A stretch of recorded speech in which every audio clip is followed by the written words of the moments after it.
Dear Rebel Rabbi community, welcome. This week's Torah portion is Bo, which in Hebrew means come. It is found in Exodus in the beginning of chapter 10.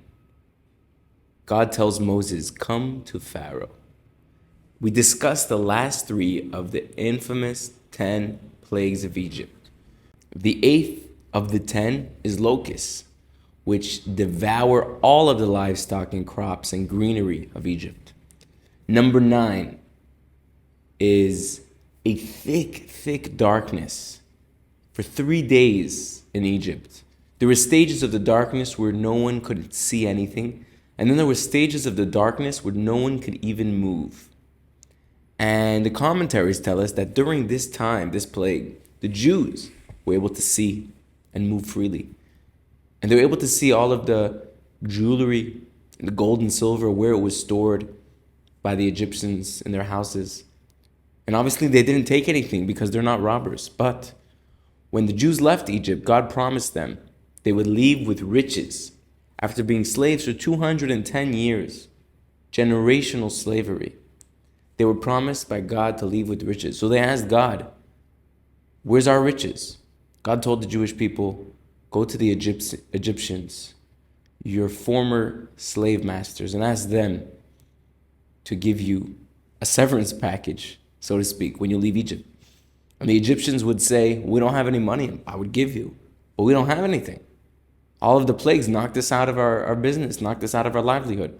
So the Jews would say, that's interesting, because I think in one of your closets, on the bottom right, there was a little shoebox full with gold and silver. And this was only because the Jews were able to see this during the plague of darkness. So the Egyptians had no choice, and they gave it to them. So the Jews did end up leaving with wealth, as God promised.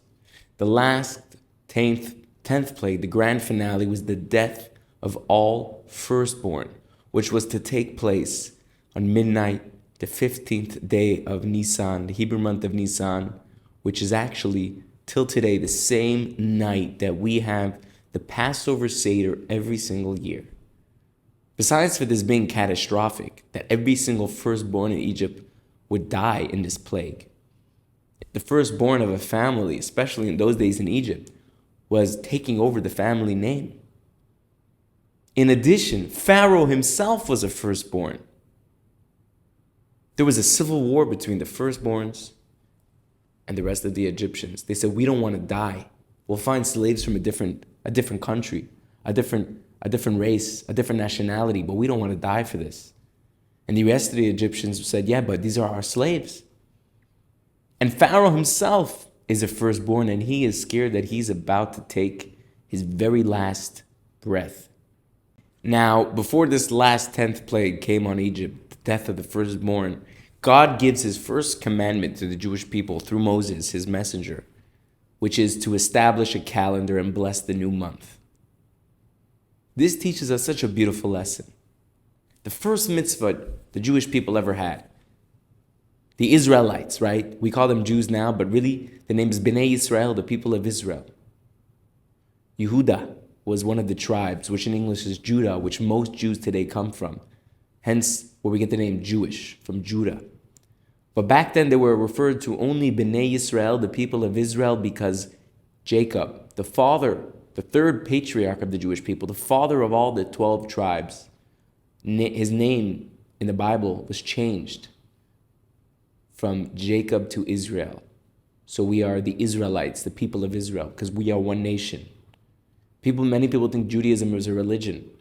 Well, we do have belief system, but we're not just a religion, we're a family, we're a nation.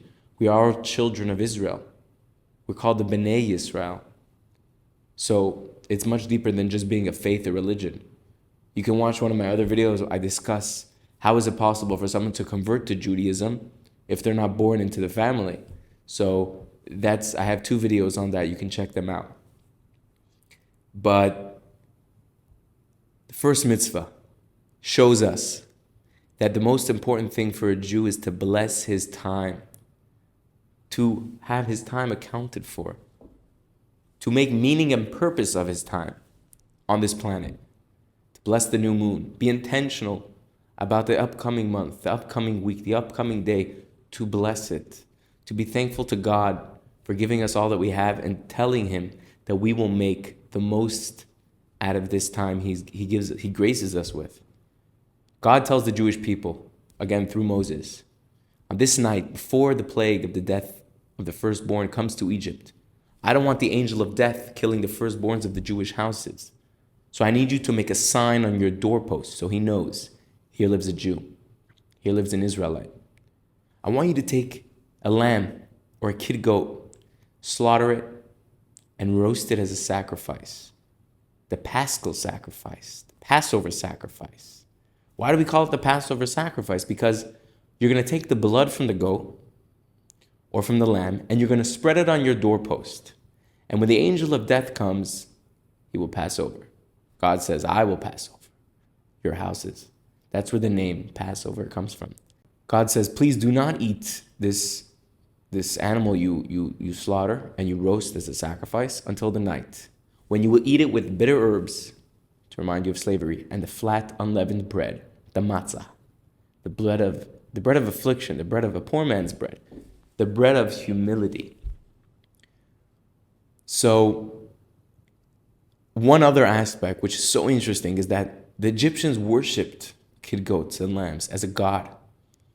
Not only are the Jews, who are the slaves, have audacity that they're trying to make a run out of Egypt, they're taking one of the gods of the Egyptians that the Egyptians worshipped, a lamb and a goat, and they're slaughtering one of them, whichever they choose, whichever they prefer. I probably would have went for the lamb. Some lamb chops wouldn't hurt. Again, if you're vegan, I'm sorry, I didn't mean to make you to queeze. Just telling the story how it was. The Egyptians see their own gods being slaughtered in front of their eyes. So this itself was a tremendous act of courage from the Jewish people to switch their mindset from scarcity to abundance, to switch their mindset from slavery to freedom, to switch their mindset from being slaves to other human beings and other opinions of people and beliefs and opinions that other people oppose, to only being servants to God, the creator of heaven and earth. So this act was a very courageous act, and it had to precede the leaving Egypt. And this is something which we commemorate every day in our prayers, but we celebrate once a year on Passover. That's why it's so special to attend the Passover Seder, because you're not just remembering a tradition.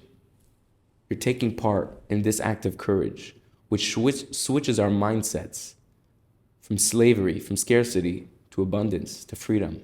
Before, or as this plague is hitting Egypt, the death of the firstborn, Pharaoh finally breaks. He breaks, he cracks. He doesn't want to die, so not only does he tell the Jews they can leave, they go serve their God in the desert and they can free to go, he chases them out. Leave now, before any of this comes near my palace. I don't want to die. And the Jews have to leave in such a hurry that their bread doesn't have time to rise. This is the matzah, the poor man's bread, the bread that we only had enough just to eat some flour and water. We couldn't even cook our own bread. That's how fast they had left Egypt. So every time you see a piece of matzah, it should remind you that God's blessing could come within a second. And if you want to receive that blessing, you're not even going to have time to bake bread. That's how fast God can relieve us from any pain or suffering we have. We just have to pray, and we just have to have faith and trust in God and be happy and know that it's all for the good. The Jews went to their neighbors, the Egyptians, and like we mentioned, they asked them for the gold, and they knew exactly where it was because of the plague of darkness. This fulfilled the prophecy that God promised the Jews. But the first Jew, Abraham, the first of the patriarchs, God told him, Abraham, your people are going to be my chosen people. But unfortunately, they're going to be slaves in Egypt to elevate certain sparks which are there. But I promise you, Abraham, you are my faithful servant. You spread my name throughout the land with self-sacrifice. I promise you that your descendants will leave Egypt with great wealth. Great wealth. And this fulfilled that prophecy and that promise. So what do we take away from this? Well, first of all, there's what God wanted us to take away from this. To respect Passover, commemorate it every year, tell it to our children. In the prayers, we speak about it every day. God wants us to honor the firstborns, Because of them, we were free. Whether it's the firstborn of your cattle, it goes to the temple. These days, it goes to charity. Whether it's the firstborn of your child, he goes to the temple. These days, or even those days, you can redeem your child through charity, through giving your first, your best. Every single day, you can give your best energy to God and say, God, I'm going to have energy today to do so many things, but I want to give my firstborn to you, my first breath of energy to you, to commemorate the firstborns that in their memory, in their honor, we were freed from Egypt. God commanded the Jewish men to put on tefillin. You know, the Jewish women, they commemorate the Shabbat candles. That's the staple of the Jewish faith for the woman. The ceremony they do every Friday afternoon. For Jewish men, the staple ceremony is the tefillin every morning, besides for the Shabbat and festivals. In the tefillin, these black leather boxes, which we're going to have another video explaining how to put on tefillin, what is tefillin. They have a parchment written how God took the Jews out of Egypt to serve him. We put on these tefillin every single morning to remind ourselves of this very experience, that we left Egypt only to serve God. That's why we don the tefillin every single day. I want to thank you for watching this video. Have a wonderful week. And of course, thank you for joining the Rebel Rabbi. Hope to see you soon. Shalom.